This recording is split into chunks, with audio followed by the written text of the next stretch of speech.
दोस्तों ये कहानी एक ऐसे लड़के की है जिसे अपने स्कूल टीचर से प्यार हो जाता है और इसे पाने के लिए वो किस हद तक जा सकता है चलिए मूवी में देखते हैं। कहानी की शुरुआत में हमें एक टीचर दिखाई देती है जिसका नाम लाना होता है। उसकी एक बेटी थी जिसका नाम है रासा। लाना की क्लास में बेनी नाम का लड़का पढ़ता था। जब लाना क्लास में पढ़ाती थी तो बेनी केवल लाना को ही देखता रहता था। बेनी को उसको घूरते हुए देखकर लाना भी उसकी तरफ काफी ज्यादा अट्रैक्ट होने लग जाती है। कभी कभी बेनी लाना के इतना ज्यादा करीब आ जाता कि लाना आउट ऑफ कंट्रोल हो जाती थी। लाना बेनी से बचने के लिए जितना हो सके उसके अट्रैक्शन से दूर रहना चाहती थी, इसलिए उसको इग्नोर करती थी। एक दिन लाना जब क्लास में टेस्ट लेती है तो वो देखती है कि बेनी कुछ भी नहीं लिख रहा होता है। टेस्ट को पूरा होने के बाद लाना क्लास खत्म होते ही अपने स्कूल से निकल जाती है और सीधे अपनी बेटी को लेने जाती है रासा को। लाना रासा से पूछती है कि तुम्हारी क्लास कैसी रही, तो रासा कहती है कि क्लास बहुत बोरिंग थी मॉम। रासा जब कार में बैठती है तो देखती है कि बेनी वहां पर अपने डॉग को टहलाने के लिए आया हुआ है। वो अपने डॉग के साथ खेल रहा है। कुछ देर बेनी को घूरने के बाद लाना वहां से चली जाती है। अगले दिन लाना जब क्लास में जाती है तो और पढ़ाना शुरू करती है तभी देखती है कि दो लड़कियां मोबाइल में देखकर हंस रही होती है। तो वो वेलरी नाम की लड़की को खड़ा करती है और कहती है कि तुम्हारा मोबाइल मुझे दो,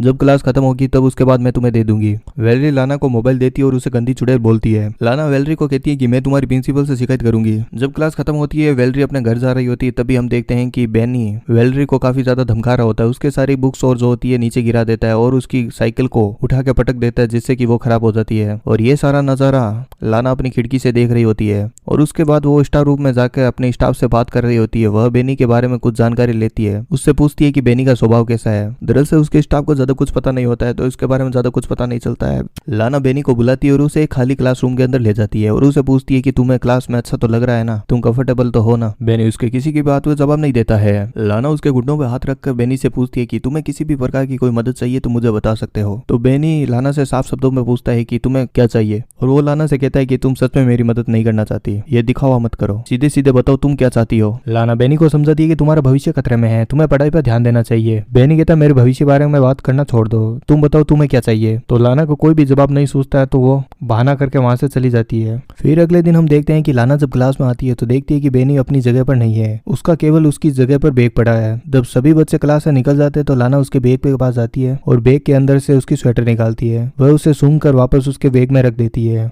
और वॉशरूम के अंदर चली जाती है। वॉशरूम में जाके जब वो झुक के पानी पी रही होती है तब देखती है कि उसके पीछे बेनी खड़ा है और वो बेनी को देखकर काफी ज्यादा डर जाती है। बेनी सीधे उसके पास आता है, उसके बाएं आंख को पकड़ लेता है। लाना काफी असहज हो जाती है लेकिन उसको हाथ हटाने के लिए नहीं बोलती है। लाना काफी ज्यादा नर्वस होने के बाद बेनी का हाथ हटा देती है लेकिन बेनी हंसते हुए वापस उसी जगह पर उसका हाथ रख देता है। लाना काफी ज्यादा नर्वस होने के बाद उसको तुरंत होश आता है और वो बेनी को कहती है कि ये दोबारा नहीं होना चाहिए, मैं एक टीचर हूँ, तुम एक स्टूडेंट हो, हमारा रिश्ता पवित्र होना चाहिए। लाना बेनी को समझाती है कि यह बहुत ज्यादा गलत काम है, हमें ऐसा बिल्कुल नहीं करना चाहिए, तुम मुझे भूल जाओ। और ये कहकर वो वहां से चली जाती है। जब वो पार्किंग में अपने गाड़ी के पास जाती है तो देखती है कि गाड़ी का शीशा टूटा हुआ और वहां पर स्क्रैच लगे हुए हैं। लाना समझ जाती है कि ये बेनी नहीं किया होगा। जब वो गाड़ी अपने घर ले जाती है तो उसका पति देखता है कि उसकी गाड़ी पर स्क्रैच लगे हुए हैं। तो पति पूछता है कि ये किसने किया, तो लाना झूठ बोल देती है कि उसका छोटा सा एक्सीडेंट हो गया था। तब उसका पति बोलता है कि एक्सीडेंट में ऐसे कैसे स्क्रैच लग जाते हैं, जरूर किसने जानबूझ के लगाए होंगे। लेकिन फिर भी बात को घुमा देने के बाद उसका पति बात को इग्नोर कर देता है। अब बेनी लाना से काफी ज्यादा नाराज होता है। जब अगले दिन लाना क्लास में जाती है तो बेनी और लाना की बहस हो जाती है। बेनी लाना से कहता है कि तुम क्या स्कूल छोड़ने वाली हो, तो लाना कहती है मैं ऐसा क्यों करूंगी। तो बेनी कहता है हाँ तुम क्यों छोड़ोगी, तुम तो हेडमास्टर के तलवे चाटती हो। इस बात पर लाना कहती है कि तुम जा रहे हो कि मैं क्लास से बाहर निकलूं। तभी एक स्टूडेंट वहां से लाना पर डस्टर फेंकता है और ये सब होने के बाद लाना काफी ज्यादा नाराज हो जाती है और वहां से चली जाती है। लाना जब घर जाती है तो घर पर उसके लगातार कॉल आने लग जाते हैं। लाना जब कॉल उठाती है तो उसे पता चलता है कि कोई भी उस तरफ नहीं बोल रहा होता है। लाना काफी ज्यादा परेशान हो जाती है। उसके बाद लाना म्यूजियम और देखने चली जाती है लेकिन वो अगले दिन स्कूल नहीं जाती है। जो वो म्यूजियम में जाती है तो देखती है कि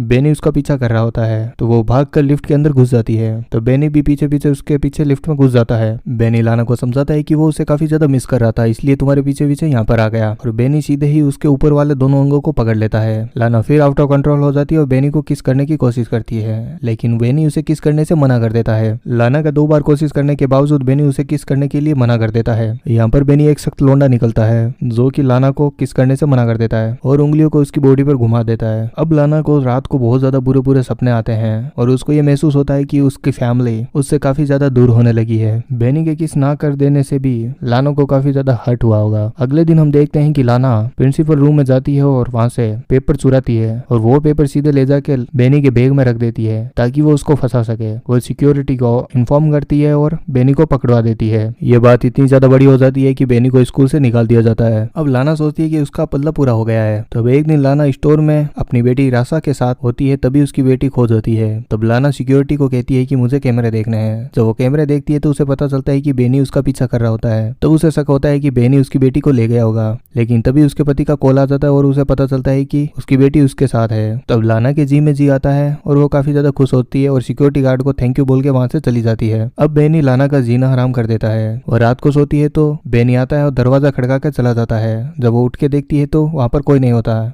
ये रात को कई बार होता है, कोई आता है खटका के चला जाता है लेकिन वहां पर कोई नहीं होता। अब लाना समझ आती है कि बेनी का कुछ तो करना पड़ेगा। तब लाना एक दिन अपनी कार से बेनी का पीछा कर रही होती है जो कि बाइक पर होता है। तो लाना सुनसान सड़क देखकर अपनी कार से बेनी को जोरदार टक्कर मार कर वहां से चली जाती है, क्योंकि लाना अब किसी भी तरीके से बेनी को सबक सिखाना चाहती थी ताकि बेनी उसे परेशान ना करे, चाहे इसके लिए बेनी की जान भी क्यों न लेनी पड़े। ये वीडियो देखने के लिए दोस्तों आपका दिल से धन्यवाद।